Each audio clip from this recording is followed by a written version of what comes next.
Hello and welcome to The Entrepreneur. I'm your host, Faith Katai. This is season 4 of The Entrepreneur. Today on the program, we have Theresa Chanda, an educational entrepreneur. So interesting. We are going to hear what she has for us. Theresa, welcome to The Entrepreneur. Thank you very much, Faith. How are you? I'm fine. Just to start with, tell us, who is this educational entrepreneur? Who is this Theresa? Theresa Chanda, yes. Yes, so Theresa is a passionate educator.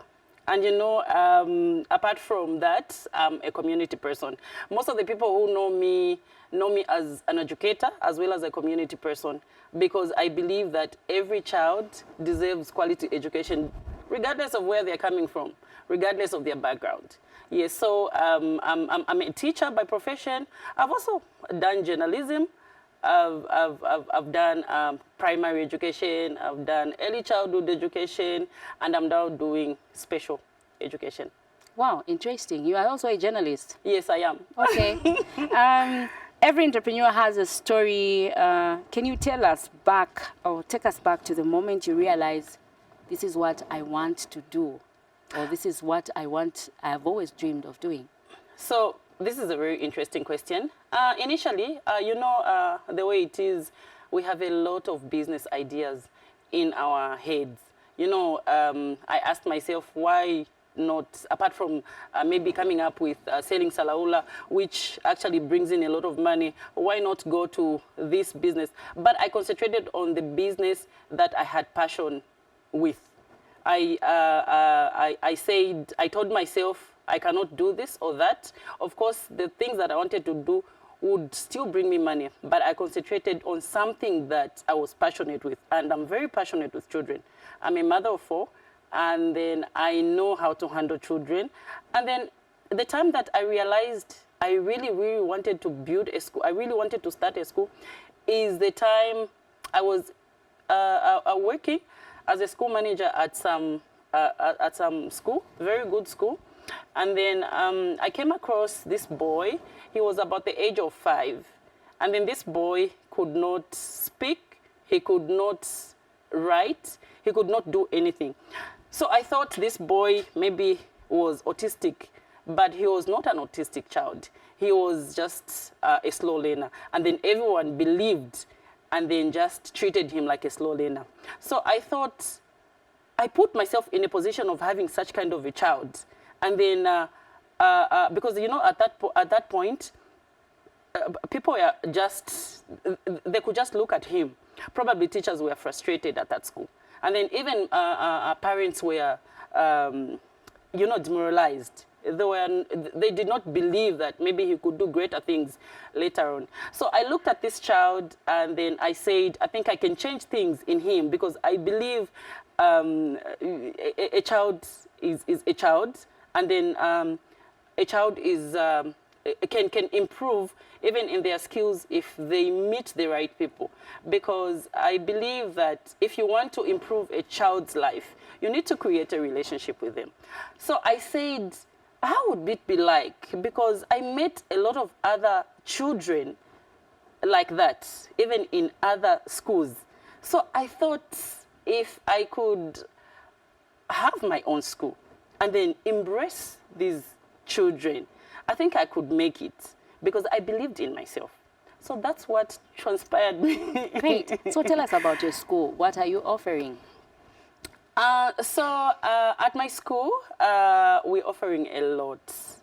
Like right now, I've concentrated on the little ones, because I believe that is where my heart is. Like if I said the little ones, like I'm beginning from 6 months to about the age of 10. Okay. Yes, so 6 months we have what we're calling emergency care, we have daycare. So when it's daycare, we have those busy mothers that are always disappointed by their nannies. So instead of taking them, instead of them missing their work, we offer those services where they can bring their children, maybe for hours, or maybe for a day, or maybe for 2 days, and then at a reasonable fee. And Okay. that is how we get the other incomes from. So we also offer, we also have after-school care, where even if you have a child from another school and then probably they're on midterm break, you can still bring them to my school. Then we can just take care of them. We have the package of maybe helping them with homework. We have a package of they can have nap time. They can have TV time. So we are treating them like they're in their own home, away from their home. Yes, so we also have, now we have the kindergarten, what we're calling kindergarten 1, kindergarten 2, kindergarten 3. So kindergarten 1 are those babies that are just coming, the beginners, so to say. And then those that do not really know anything. So they just come to scribble and to learn how to color and then to learn how to, you know, just put sounds together. So we also now have those that we're training to go in grade 1, that is kindergarten 3. So we have those that we're training to go to grade 1. And then now when they go to grade 1, now that is where now we start training them. You know, there's CBC, new curriculum. So now we have that age as well. Then we are now just ending up to grade 5. Wow. Yes. Okay. You know, Theresa, starting a school, it's not something small. Starting a school is it's a big achievement. What was your vision at the time? What problems were you trying to solve? So Faith, when you go in some of the schools, you find that, okay, what really triggered me was I was looking at how some classes were overcrowded. Like, for example, I would visit, maybe, because, you know, before starting a school, I would network. I have friends who are teachers.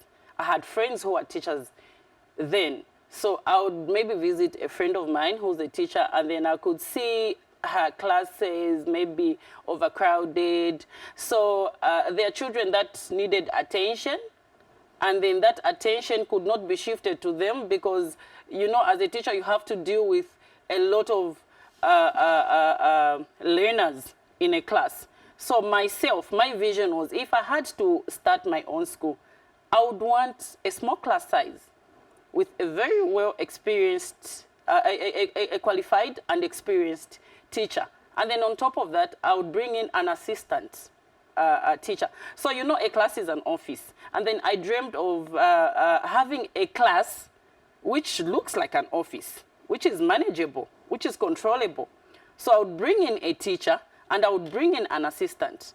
So that teacher would be busy with a child that needs attention, whilst the assistant is doing some other things, keeping the class busy. So I looked at all those things, and I also looked at my school would definitely just have the activity-based learning. So activity-based learning is one that involves a lot of activities according to what they are learning, according to what topic they are covering. So that was my vision. I wanted it to be different. I wanted to be unique, and that's who I am right now. Awesome. Entrepreneurship is often described as a roller coaster. Was there a moment when you thought about giving up? You know, Faith, every entrepreneur thinks about giving up like almost every day. If that's not the case, but most of us, I thought about giving up every day. I do think about giving up, but what takes me ahead is the passion. If you think about giving up, I thought about giving up, and then I think I shared, there's a client of mine who's like a mentor, and then I shared about giving up because she does the same thing that I do. So she told me, think about the children, because one, I would think about, okay, if I had to give up today, where is that child that I'm helping going to go? Of course, they can go somewhere else. But I would think about, you know, we've had the connection. We've built, like, we've become like family. It is just more like my child going away to be kept by somebody else. So, you know, I thought about that, and then I think about that. And then again, I think about, you know, I'm already in the system, and even the time that I think I'm broke, I'll just strategize, and I'll think of something within the circle that would bring in money easily, and then I just say, no, let me just stay. Let me just stick around. So that's what makes it easier. Wonderful. Yes. Many people have brilliant ideas, but they struggle with funding. Theresa, how did you raise the capital to get started? And if at all there are people watching and they are struggling, they want to start this thing, but they don't have enough capital. Ish. What advice do you have for them? Starting, speaking on my own behalf, before I encourage someone watching me right now, starting was difficult, but I did not realize how easier it would be in the end. It was difficult in the sense that I did not know, I mean, how do people start a business? Okay? Then, because of what I was going through where I used to work, you know, most of the schools I would apply as a class teacher, and then I would just be moved to being a school manager. So, you know, I had that experience. And then I kept telling myself, but I can do this. I can do this. I think I can even do this better than the owner. So now I said, from my little savings, I said, I'm not going to wait for me to have millions to start a business. I know starting a business is quite hectic, because I looked at PACRA, paperwork, I looked at ZRA, I looked at all those things, business levy, just the pressure. And but I said, I'm going to start small. And then I just started just one vehicle that I had. I just decided to just sell it. And then from that little income that I had, put in a small savings, then I got started. I just said, if I have to be working on foot, I have to be doing that, but I just need to, you know, get started, because this passion, I'm not going to keep this passion for a very long time. And that is how I got started. Would we say you are living your dream? Yes, I am living my dream. Sometimes business is hectic, it's difficult, but I still have a lot of strategies that I can bring to the table and say, oh, if this is not working out, then I'm definitely going this way. If this way is not working out, then I'm going the other way. And I believe that is how an entrepreneur should be. Great. Running a school means wearing many hats. As a leader, as a mother, you talked of toddlers, you act like you are the mother, yes, and an employer, an entrepreneur. What leadership qualities have been most important in managing both educational and business sides of your school? Okay, so, you know, when you're running a business like this, when you're running a school, when you are just starting, you have, you present to the parents, to your clients, what you're going to be doing. Like, for example, you say, oh, this is our program. Like I talked about having an activity-based learning in my school.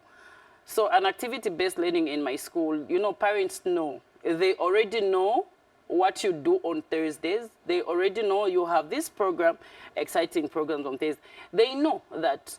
Because, you know, activity-based learning, we go by seasons. Like these seasons, we're in cold season. So we have activities like Pajama Day. We have activities like a tea party. Like we pick a letter. Like, for example, I'm sure you have kids that are in school. I'm sure they've told you about maybe the letterland characters. Maybe we'll pick one and then learn about it in a week. So we would have activities for winter. When it's rain season, we'll have activities for that season. So, you know, parents already know that this is what happens.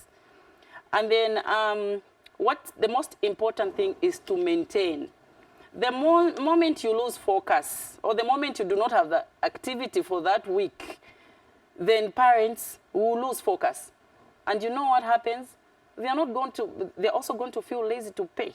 Even when they knew they're supposed to pay school fees the other week, and then they see that things have been a bit slow, you know, it's on hold. And then you know what happens? The quality loses, you know, its meaning. It loses its focus. And then that's how you lose focus. And then that's how things just go down. But then, if you have to maintain, no matter what, even if you do not have resources, you just do what you can do, then we're good. Okay, so parents expect quality education while every business has bills to pay. And how do you balance providing quality education with ensuring the school remains financially stable? You know, especially in this time and era, that is what we are experiencing. We are like struggling to just keep our clients the way we've been, just maintaining our relationship with them. And then, you know, it should be, it is a very, very difficult, especially for those that are starting their business in this time. Like, for example, we started the business when there was COVID. So now, and then you know you're new in business, you have those fears, and then you have to balance up. So what we're doing is just keep, like what I said about quality education, you know, just keep doing what you're doing regardless. Even when you know that financial-wise, this is not working out, you know, just come up with other strategies, like I said, that would just help you maintain and then just keep the clients coming in. Wow. We now go on a short break. Don't go away. Hi, this is Theresa Chanda. Watch The Entrepreneur on Zanis TV, the People's Channel. Welcome back. In case you have just joined us, you are watching The Entrepreneur. And today we have Theresa Chanda, an educational entrepreneur who is sharing her inspiring journey and the strategies that has helped her build and grow a thriving education business. We often learn more from failures than successes, Theresa. Are you able to share with us a mistake you made in your business that turned into one of your greatest lessons? You know, when you're starting a business, especially you're working with kids. Our business means working with kids. You are excited.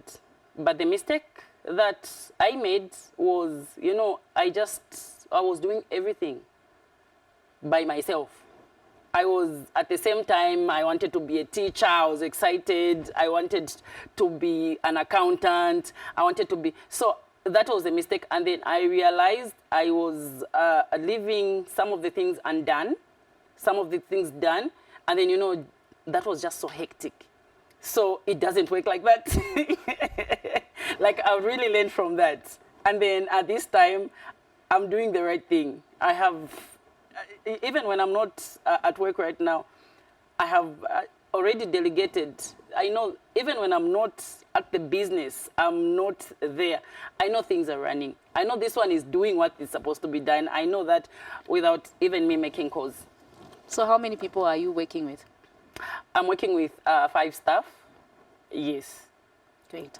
Okay, thinking back to the early days, what are some of the tough obstacles that you experienced when we were starting up this education business? So when I was starting up, the time I was starting, it was in COVID days.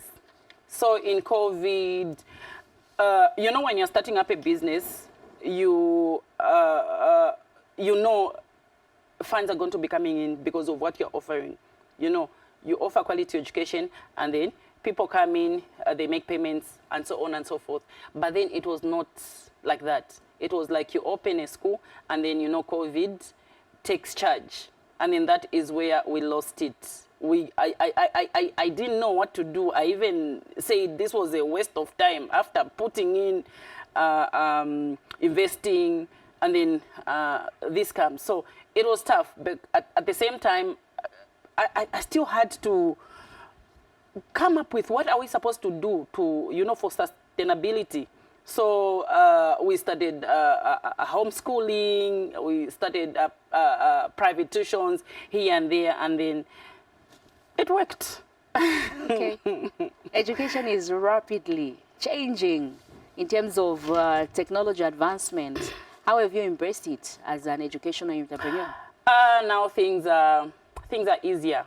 Things are very easy.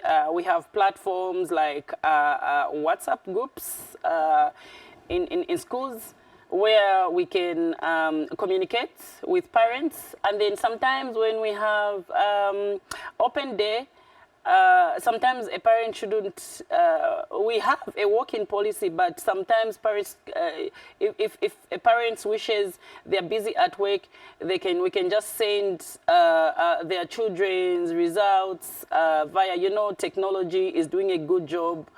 We have ICT as a subject on its own, and then we have a grade 1 knowing how to operate a computer, and so on and so forth. So we give thanks to technology. It's really working, especially in our field. Our work is made much easier.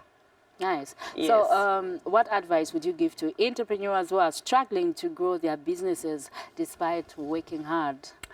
So, entrepreneurs, if you're watching me anywhere right now, my encouragement to you is do not let your passion leave. Embrace it. If you need guidance, I'm the right person to talk to. I offer consultations. Okay. Yes. If you want to be a school owner, please call me on 0973 5208 34. Then I can guide you. I can give you. If you come to me, definitely you are going to be a very, very good school owner. All those experiences, Great. they are lessons. Okay. Yes. So beyond the classrooms and buildings, how has your entrepreneurial journey changed your life and the lives of your family, employees, students, and the wider community? Let me talk about the community at large, because I told you I'm a community person. In the community, when you're doing the right thing, there are situations where people will just know you for the good thing that you did for their child.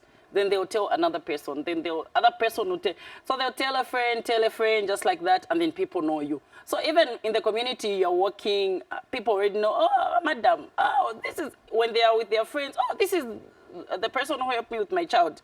This is, so it has a positive impact.